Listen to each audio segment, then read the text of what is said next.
Mic cut చేయొద్దు, camera తిప్పొద్దు. ఈ conditions okay అయితే వస్తాం సభకు.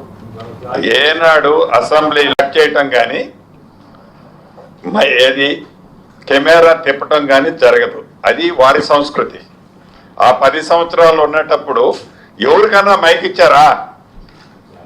ఎప్పుడన్నా వేరే వాడు ప్రతిపక్ష వాడు మాట్లాడితే చూపించారా?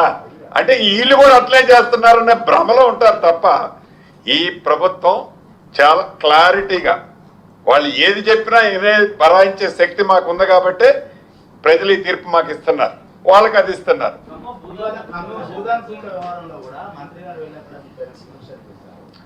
ఏ మంత్రి గారు? ఇంకా వారు అదే కాల్లో ఉంటున్నారు, ఇంకా మంత్రినే.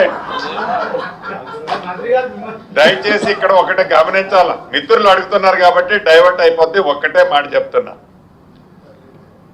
ఏదైతే గ్లోబల్ ప్రచారం చేస్తున్నాడో, పేదవాళ్ళు ఇల్లు కూలగొడుతున్నారని చెప్తున్నారో, ఎక్సెట్రా ఎక్సెట్రా ఏదైతే మాట్లాడుతున్నాడో, మా పేటెంటే పేదోళ్ళు, పేదవాళ్ళదే ఈ ప్రభుత్వం.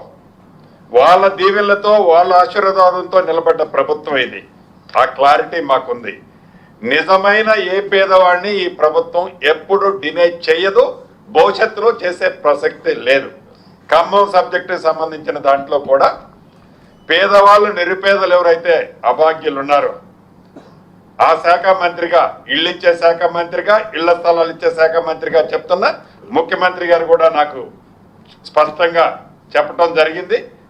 నష్టపోయే వాళ్ళు, అర్హులైన వాళ్ళు, గతంలో ఎవరైతే తీసుకొని నిరుపేదలు అక్కడ నివసిస్తున్నారో, ఇళ్ల స్థలాలు కానీ ఇతరత్ర బెనిఫిట్ పొందిన వాళ్ళు ఉన్నారో వాళ్ళందరికీ తగు న్యాయం ఆ శాఖ మంత్రిగా గౌరవ ముఖ్యమంత్రి గారి సూచనలతో 100కు 100% చేస్తాం.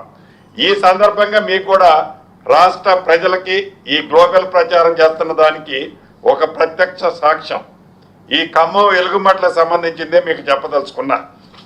ఏదైతే 15/7/2023 నాడు 15/7/2023 నాడు ఆనాటి ప్రభుత్వం, అహంకారపూరితమైన ప్రభుత్వం, బీఆర్ఎస్ ప్రభుత్వం పరిపాలనలో ఉంది.